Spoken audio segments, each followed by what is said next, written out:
Peuple congolais, je vous invite à rentrer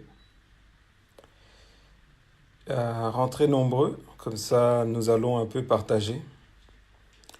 Aujourd'hui, j'avais eu une vision. C'était en date du 29 octobre. J'ai eu un pressentiment. Ce pressentiment me disait que dans la politique que nous sommes en train de mener aujourd'hui, il y avait des gens qui ne jouaient pas franc jeu, qui utilisaient.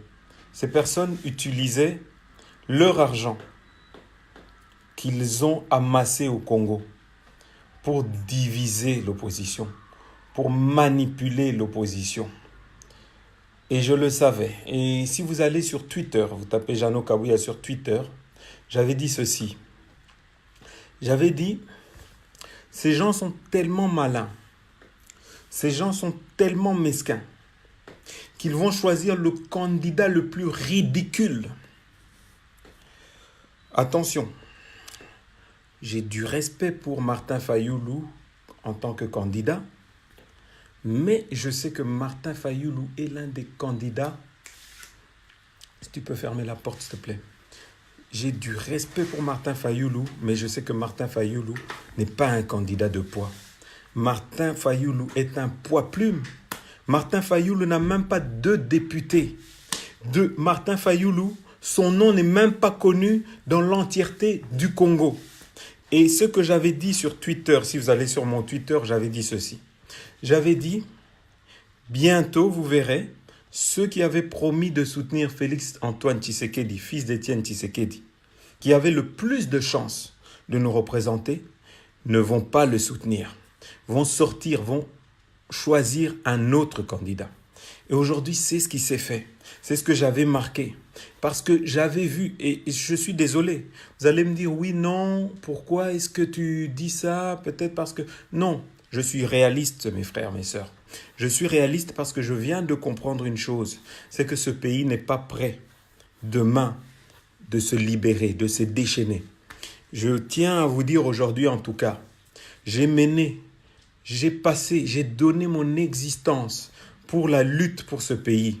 Mais aujourd'hui, je suis obligé de reconnaître mon échec. Aujourd'hui, je suis obligé de vous dire une chose, c'est que j'ai compris que ces gens, ils ont beaucoup d'argent. Assez d'argent pour nous manipuler, pour maintenir leurs amis qui sont de l'autre côté, leurs amis du FCC, leurs amis de la majorité, leurs amis de Chadari. Et aujourd'hui, nous sommes dans cette situation, mes frères, mes sœurs. Comment aujourd'hui, on peut vous faire croire, ou qui va croire, que c'est Martin Fayulu qui va représenter le consensus ou bien qui va gagner. Tous ces gens avaient la haine contre Félix Tshisekedi et n'étaient pas prêts et ne voulaient pas voir Félix Tshisekedi accéder. Aujourd'hui, mon ressentiment est partagé.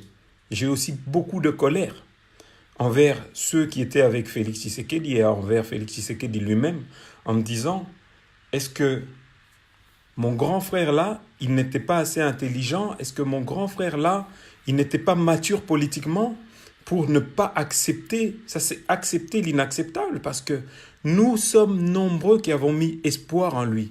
Nous sommes nombreux qui nous disions, nous avions besoin de quelqu'un main propre. Martin Fayulu n'est pas monsieur main propre. Martin Fayulu est la personne qui a permis que André Kimbuta soit gouverneur de Kinshasa. André Kimbuta. Il avait monnayé sa place pour que Kimbuta devienne gouverneur. On s'était dit, on prend monsieur main propre. Et monsieur main propre se désiste pour pendant que ses amis, les autres qui sont avec lui, le font par manipulation, parce que leur objectif, il est simple, qu'on maintienne le statu quo. Ils savaient que Félix pouvait gagner.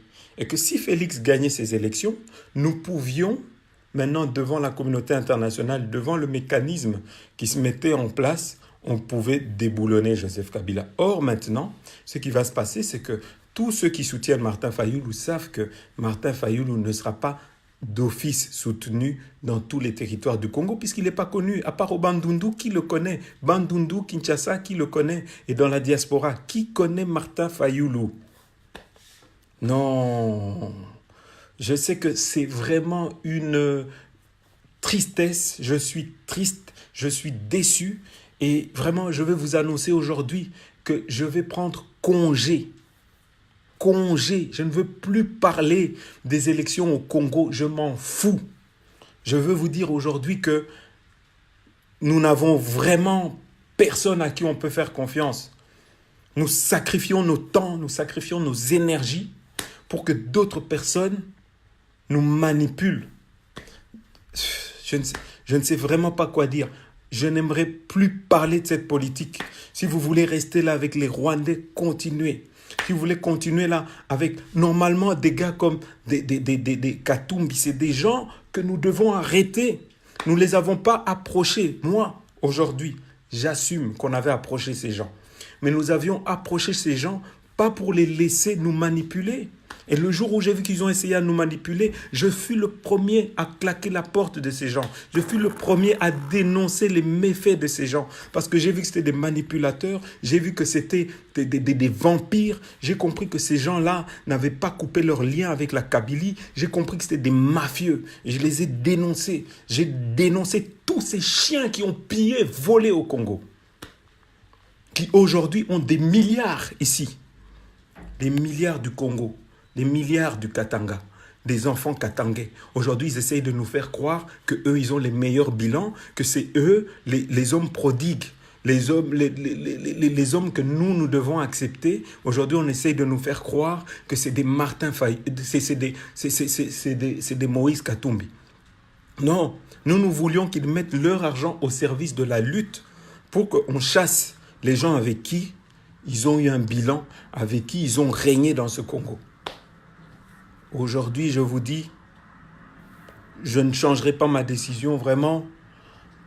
Je vais prendre du recul. Cette politique, je crois que ce Congo est condamné. Je suis vraiment désolé pour toutes les personnes qui nous suivaient, qui nous faisaient confiance. Nous aussi, nous avons aussi placé nos confiances dans des personnes en qui nous pensions que. La seule chose que je peux vous donner, on reviendra. Cette vidéo, je ne l'enlèverai pas, je la mettrai sur Facebook, vous la garderez, vous verrez, même dans un an, rien ne changera. Chadar, il sera le candidat. Et vous savez ce qui va se passer? C'est tout ce qu'on nous avait déjà annoncé par la communauté internationale. C'est qu'ils avaient dit que du moment que Kabila ne soit pas candidat, toute personne que Kabila pourra mettre, même s'il trichait, eh bien, la communauté internationale, elle est prête à s'en accommoder. Vraiment, je vous dis, c'est un choc de voir que nous avons des gens, enfin, Martin Fayulu, candidat. Il n'a même pas 2 députés. Et on vous dit que c'est du consensus. Non, mais s'il vous plaît, où on fait les choses bien, encore limite, de vous à moi, du fond du cœur, entre Martin Fayulu et Vital Kamerhe, valait mieux encore Vital Kamerhe. Il a plus de poids, que ce soit dans le Kivu et ailleurs. Et d'ailleurs, je me demande, lui et sa rivalité avec Fayulu, je me demande comment aussi on l'a embobiné. Je me demande ce Katumbi, quand il vous met sur la table, c'est son argent, il vous donne des millions, qu'est-ce qui se passe? Je ne comprends pas. Comment il arrive à vous faire enlever la tête? Lungenyi. Hein? Je ne pige pas, je ne comprends pas. Vraiment, franchement, bonne campagne à vous. Je sais que Fayulu là, il ne va pas gagner, ça je le sais. Quoi qu'il arrive, continuez dans vos couilles, dans vos espérances. Je sais qu'il n'y a aucun Congolais qui sera heureux, qui n'aura la joie. On est juste parti dans une grosse